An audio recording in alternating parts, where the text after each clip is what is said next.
শুভ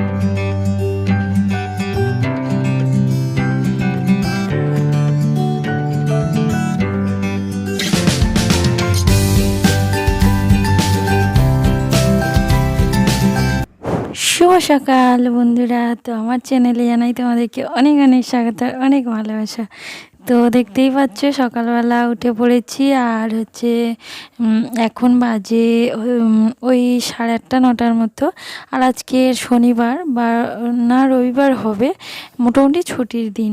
তো একটু দেরিতে উঠি যেহেতু ছুটি আছে, হাজব্যান্ড বাজারে গেছে আর মেয়ে তো শুয়ে আছে। আর আমি উঠে বিছানাপত্র সব তুলে দিয়েছি, দুটো ঘরে বিছানা গুছিয়ে দিয়েছি, দিয়ে তারপরে এখন দেখো ঘরটা ঝাড়ু দিয়ে নিচ্ছে। আর তারপরে রান্না বসাবো, খাওয়া দাওয়া করবো, বাকি কাজগুলো করব। তো চলো আজকে দিনটা শুরু করেছি, দেখতে থাকো।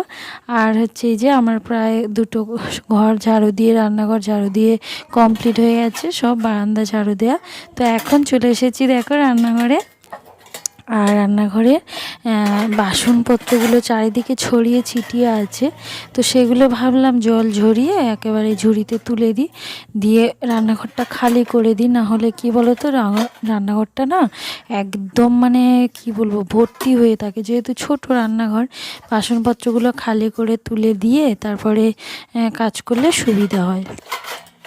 তো আগের দিনই আমি বেশিরভাগ রাত্রেবেলা আমি আমার বাসন, হাজব্যান্ড খেলে ওর বাসন, এরমভাবে সব মেজে রাখা হয়।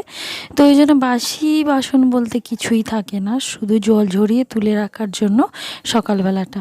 তো তারপরে দেখো গ্যাসটাও মুছে নিলাম ভালো করে, আর কাউন্টার টপটা ভালো করে মুছে নিলাম, আর একদম রান্নাঘরটা দেখো নিট অ্যান্ড ক্লিন। আর এবার একটু খাওয়া দাওয়া করবো, আর হাজব্যান্ড অলরেডি এসে গেছে। তো দেখো চা বসিয়ে দিয়েছি, আর হাজব্যান্ড এসে গেছে, তাই আজকের হাজব্যান্ডকেও চা দেব। আর আমি দুধ চিনি চা খাবো, আর হাজব্যান্ড শুধু রদ চা খাবে চিনি ছাড়া। তো দেখো এটা ঢেলে নিচ্ছি, তো তারপরে দুজনে খেয়ে নেব, আর তারপরে রান্না বসাবো। আর কি রান্না হবে, বাজার থেকে কি এনেছি সব একেবারে রান্নার সময় তোমাদেরকে বলছি। আর এই যে চাটা খেতে খেতে তোমাদেরকে একটা জিনিস দেখাই বন্ধুরা। এই যে দেখো আমরা দুজনে চা খাবো, তো বিস্কুট নিয়ে নিয়েছি। আর এই যে টেবিলের ওপর দেখতে পাচ্ছ যে সুতো কাটা চরকা, আগেকার দিনে হয় না, সে আমরা ইতিহাসে পড়েছি সুতো কাটা চরকা। এই যে গান্ধীজির সময়ে এই যে সুতো কাটা চরকাটা কিন্তু মেয়ের প্রজেক্ট ছিল, তো মেয়ে কিন্তু এটা নিজে নিজে বানিয়েছে। তো কেমন হয়েছে অবশ্যই কমেন্ট করে জানিও। তো দেখো অলরেডি 12:30 বেজে গেছে, আর এবারে রান্না বসিয়ে দিচ্ছি, চলে এসেছি রান্নাঘরে। আর এই যে ভাত বসিয়ে দিয়েছি, আর করব হচ্ছে কি সেটা দেখিয়ে দিই।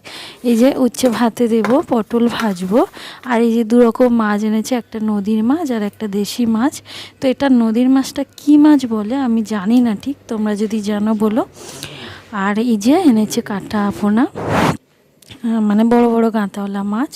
তো দুটোই নুন হলুদ লঙ্কা সব মিশিয়ে নেব, নিয়ে তারপরে এটা ভাজবো আর এটা ঝোল বানাবো। তো এটা শুধু ভাজা হাজব্যান্ড খুব পছন্দ করে। এটা কি মাছ এই মুহূর্তে আমার মনে পড়ছে না, তোমরা যদি জানো বলো। তো এটা শুধু ভেজে রাখবো, হাজব্যান্ড খাবে, এটা শুধু ভাজাও পছন্দ করে। আর এই যে মাছটা দেখতে পাচ্ছ, এটা ঝোল করব আলু আর ফুলকপি দিয়ে। তো চলো, আর হচ্ছে পটলটা ভাজবো, ব্যাস এই মেনু। তো চলো হ্যাঁ, আগে একে একে মাছগুলো ভেজে নিই। তো ফার্স্টে দেখো কড়াইতে তেল দিয়ে দিচ্ছি, সর্ষের তেল দিয়ে এই যে কাঁটাওয়ালা মাছগুলো আগে ভেজে নেব, তারপরে ওই যে নদীর মাছটা ভাজবো। আর এই যে মাছ ভাজতে না প্রচুর দেরি হয়, মানে বিরক্ত লেগে যায়, তাই না বন্ধুরা? তো চলো, তো দুটো মাছ ভেজে নিই, আর ভাজতে ভাজতে তোমাদের সাথে কথা বলে নিই কিছু। তো কি বলো তো বন্ধুরা, মানে আমরা আমাদের ছেলে মেয়েদের হচ্ছে নিজেদের আদর্শে বড় করাটা উচিত আমাদের। আমরা যে জীবন যেভাবে চালাই, আমরা যে আদর্শে জীবনটাকে চালিয়েছি, সেইভাবে যদি আমাদের ছেলে মেয়েদেরকে সেই আদর্শে বড় করি, তাহলে কিন্তু মানে কি বলবো, এটা হচ্ছে প্রকৃত শিক্ষা। কারণ বাবা মায়ের শিক্ষাটাই হচ্ছে জীবন থেকে যে শিক্ষা, সেটাই হচ্ছে আসল শিক্ষা আমি মনে করি। আর পুঁথিগত শিক্ষা তো থাকেই, কিন্তু জীবনে যদি মানুষ না হলো, তো মনুষ্যত্বের শিক্ষাটা কিন্তু বাবা মাই দেয়, তাই না?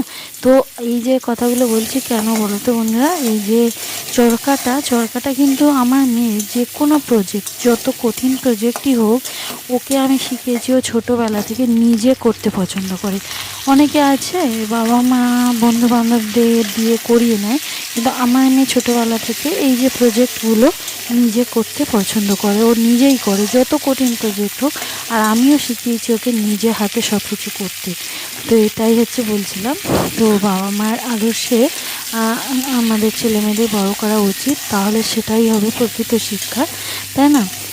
তো চলো, এই সে তোমাদের সাথে অনেক কথা বলে ফেললাম। অলরেডি দুটো মাছ ভাজা হয়ে গেছে দেখলে। আর ওই যে কুঁচো মাছটা না ভাজতে আমার খুব সমস্যা, তুলতে গেলে না পুরো ছেড়ে ছেড়ে যায়। তো যাই হোক করেছি। তারপরে দেখো মাছের ঝোলটা বানিয়ে নিলাম। তো ওই যে কড়াইতে পেঁয়াজ দিয়েছিলাম, তারপরে দেখো ফুলকপি আলুটা ভেজে নিয়ে হলুদ গুঁড়ো দিয়ে কষিয়ে আর একবার জল দিয়ে দিয়েছি। আর এখন ফুটতে দিয়েছি। শেষে আমি একটু বড়ি ভেজে নিয়েছিলাম, তো বড়িটা দিয়ে দেবো, নুন দিয়ে দেবো আর মাছটা ফেলে দেবো, ব্যাস আমার হচ্ছে তরকারি হয়ে যাবে। আর সেই ফাঁকে দেখো বন্ধুরা, আমি কিন্তু কিছু রান্নার পরে অনেক বাসন পড়ে, তোমরা তো জানোই। আর এই যে কৌটোটা, এটা না মানে একটা চানাচুর ছিল, তো চানাচুরটা না ছাদনা পড়ে গেছিলো বর্ষাকালে, তো দেখা হয়নি, তো সেটা ফেলে দিয়ে এখন মেজে নিচ্ছি।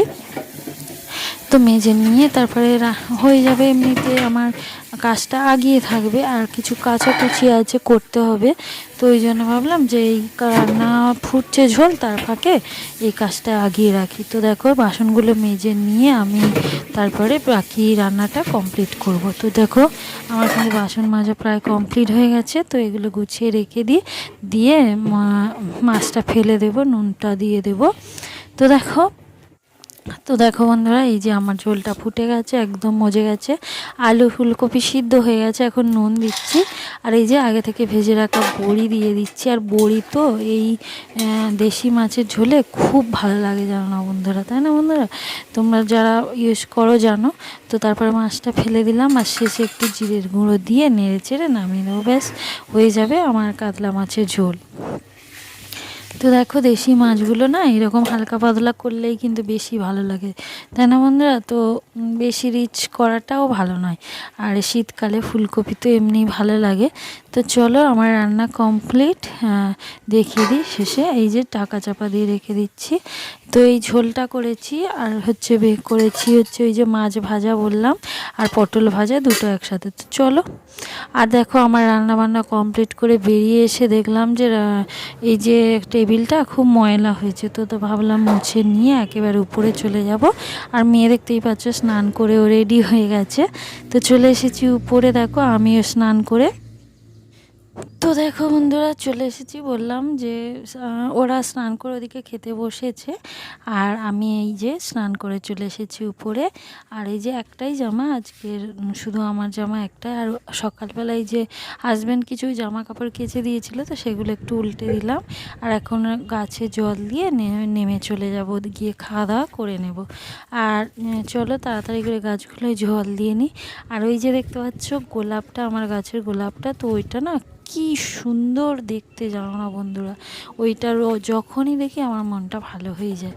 তো এই আর কি। তো চলো বন্ধুরা, ভিডিওটাও আমি আজকের এখানেই শেষ করব, দেখা হবে পরে ভিডিও। ততক্ষণ তোমরা খুব খুব ভালো থেকো আর সুস্থ থেকো। যদি ভিডিওটা ভালো লাগে তাহলে প্লিজ একটা লাইক করে দিও, আর কমেন্ট করে জানিও। আর যদি অনেকটা ভালো লাগে তাহলে প্লিজ সাবস্ক্রাইব করে আমার পাশে থেকে যেও। আর যারা অলরেডি আমাকে সাবস্ক্রাইব করেছো তাদেরকে অসংখ্য ধন্যবাদ আর অসংখ্য ভালোবাসা। তো চলো, আমি কিছু জামা শুকিয়ে গেছিলো সেগুলো নিয়ে চলে যাচ্ছি। তো চলো খাওয়া দাওয়া করে নিই, আর ভিডিওটাও এখানে শেষ করছি, বাই।